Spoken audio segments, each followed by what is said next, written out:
بسم الله الرحمن الرحيم الحمد لله والصلاة والسلام على رسول الله أما بعد السلام عليكم ورحمة الله وبركاته hürmetlik ustazlar ve qarındaşlar bugünkü tefsir dersimiz Ali İmran suresi 181. ayetten 187. ayetkice Euzu billahi mineşşeytanirracim Bismillahirrahmanirrahim Laqad semi'allahu kavlellezine qalu innallaha فقير ونحن أغنياء سنكتب ما قالوا وقتلهم الأنبياء بغير حق ونقول ذوقوا عذاب الحريق ذلك بما قدمت أيديكم وأن الله ليس بظلام للعبيد يقول تلاوة قلنغان آياتنا قسقش ترجمسي الله سبحانه وتعالى يهودي لاننكي bunu sözlerini anladı. Yani Yahudiler mundaq degan. Haqiqatan Allah kambag'al faqirdir. Bu bizdan qarz talab qilyapti. Biz yenimizde mal dunyolarimiz bilan hammadan boy, hammadan behojat. Ularning bu degan bo'xtonlari o'z Parvardigori qilgan tuhmatlari yozib qoldirildi.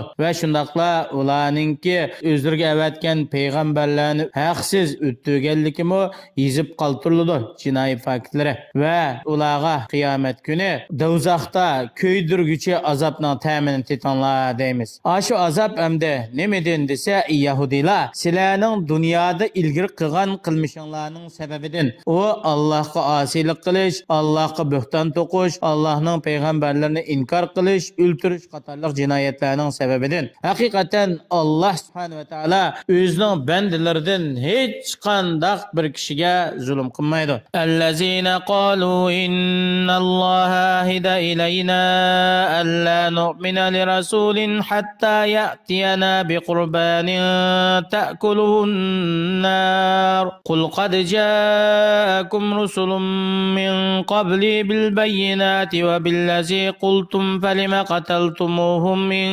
كنتم صادقين فإن كذبوك فقد كذب رسل من قبلك جاءوا بالبينات والزبر والكتاب المنير Ular Allah'a yalğanı to'qib va bühtan qilib shundaq deydi. Allah subhanahu va taolo bizga nozil qilgan kitobida o'zining, ya'ni avatgan payg'ambarlarning tillariga asosan bizga shundaq vasiyat qilgan deydi.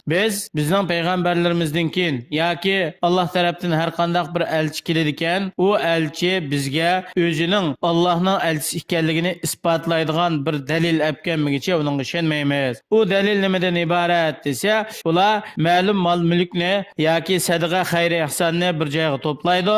Ondan keyin osmondan bir o't tushib, shu to'plangan mol mulkni kuydirib etsa, bu payg'ambarning rost payg'ambar ekanligining alomati bo'ladi. Shu vaqtida ishonamiz deydi. Bular bu yolg'on vasiyatni Allohga nisbat berish bilan ochiq kazzoblik qildi, yolg'on so'zida. Va shundaqla ular payg'ambarlarning rostchil samimiy ekanligini isbotlaydigan dalilni shu osmondan o't tushib mol mulkni kuydirishga ham to'xtatdi. Buning hammasi tira to'qilmadan iborat. Shuning uchun Alloh subhanahu va taolo payg'ambari sallallohu alayhi va sallamni ularga mundaq deyishga buyurdi. Ey Yahudilar, mendan ilgirmi sizlarga Alloh tarafdan nurg'un elchilar kelgan. U elchilar, payg'ambarlar o'zlariningki Alloh tarafdan avatilgan haqiqiy payg'ambar ekanligini isbotlaydigan ro'shan dalillarni olib kelgan. Va shundaqla sizlar yuqorida so'zlagan, ya'ni sadaqani to'plasa osmondan o't tushib kuydirib o'tadi degan bu dalillarni olib kelgan. Shundaq turug'liq sizlar agar shu o'zinglarning degan so'zinglarda haqiqiy rostchil bo'lsanglar,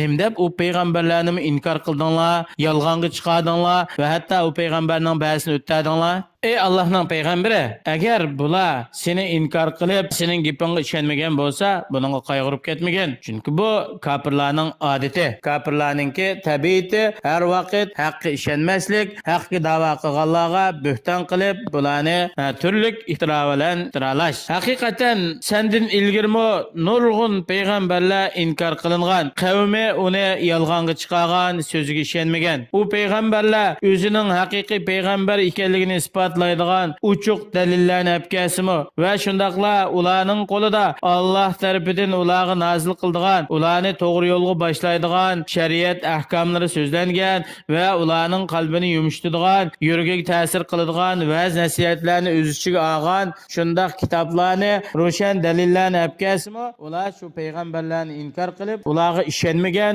ularni yolg'onga chiqargan. Kullu nafsin za'iqatul maut va innama tuwaffawna ujurakum yawmal qiyamah faman zuhsiha anin nari va udkhilal jannata faqad faz va mal hayatud dunya illa mata'ul ghurur. Har qandaq bir inson qandaq bo'lishidan qat'iy nazar bu cho'qim o'limning ta'mini tetiydi. Ey insonlar, bu dunyo bilan mag'rurlanib ketmanglar. Aman bir kun o'limning ta'mini tetib bu dunyodan ketisizlar. Qiyomat kunida sizlar dunyoda qilgan amallaringlar kamaytilmasdan qilgan amallaringlarning ajr savobi mukammal shaklda biridir. Alloh subhanahu va taolo har qandaq bir insonni do'zaxdan yiroq qilib jannatga kirgizadi ekan, bu inson yaxshilikdan umid qilgan, orzu qilgan nasibasiga erishgan bo'ldi va yomonlikdan ansirgan va qo'rqan ishdan nijot topgan, qutulgan bo'ldi. Bu dunyodagi hayotlik, dunyodagi maishat, dunyodagi turmush bo'lsa az vaqt manfaatlanib yo'qoladigan bir narsadir. Bundaq az vaqt manfaatlanib yo'qoladigan narsaga faqat dunyoga aldangan, Allohning fazli ihsonidan mahrum qolgan, Allohning ne'matiga erishamagan shundaq kishilarla bu yo'qolg'uchi dunyoga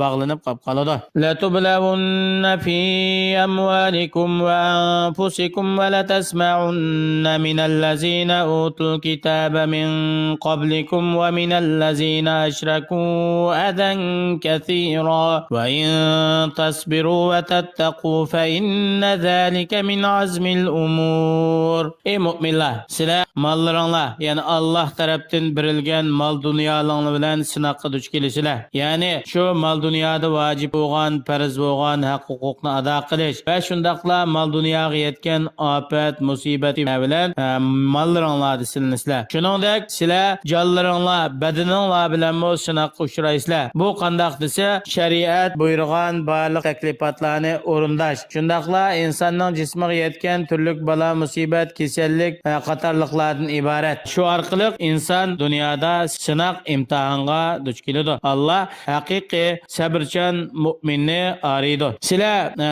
Sizlardan ilgari kitob berilgan Yahudi nasoralardan va shundaqla kitobga ishonmaydigan, Alloh shirik keltirayotgan mushriklardan nurg'un aziyatlarni anglaysizlar. Bular sizlarga va dininglarga ta'na qilish bilan sizlarga aziyat yetkazadi. Agar sizlar ulardan yetgan turli balo, musibat, sinoq, aziyatlarga sabr qilsanglar, Allohning buyrug'ini o'rindash va cheklimlarni tark qilish bilan Allohga haqiqiy taqvodorlik qilsanglar, shu ishlarning bu eng go'zal, nayti shu irodalik kishilar qila oladigan ish. Chunki bundaq ishlarni qilish insondan bir keskin iroda talab qiladi.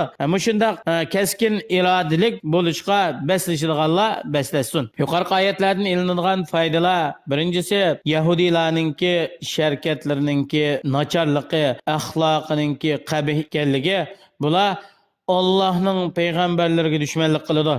Ularni inkor qiladi, yolg'onga chiqirdi, hatto Allohning ba'zi payg'ambarlarini o'ttirib o'tdi. Mana bu Yahudiylarning naqadar axloqsiz va rezil insonlar ekanligini ochiq ifodalaydi. Hamda dunyoda utuq qozongan utuqning hammasi bu mukammal emas. Haqiqatan to'liq qozongan utuq qaysi desa bu oxiratda bo'ladi. Ya'ni do'zaxdan qutulib qilish, jannatga kirishdan iborat. Shuningga erishgan vaqtida bu mukammal utuq qozonganlik hisoblanadi. Mushriklar va ahli kitoblar tarafidan mu'minlarga ularning dini va o'zining shaxsiyatiga yetadigan turli shakldagi aziyatlarni ularga duch keladigan dunyodagi sinoq imtihonlarning turlaridan biri hisoblanadi. Shuning uchun haqiqiy mu'min dunyoda yetgan ba'zi bir aziyatlarga Allohga taqvodorlik qilish bilan birga sabr qilish zarur bo'ladi. Biz ba'zi ishlarga sabr qilsak, inshaalloh buning natijasi dunyo oxiratda ochiq ko'riladi. Alloh subhanahu va taolo har birimizni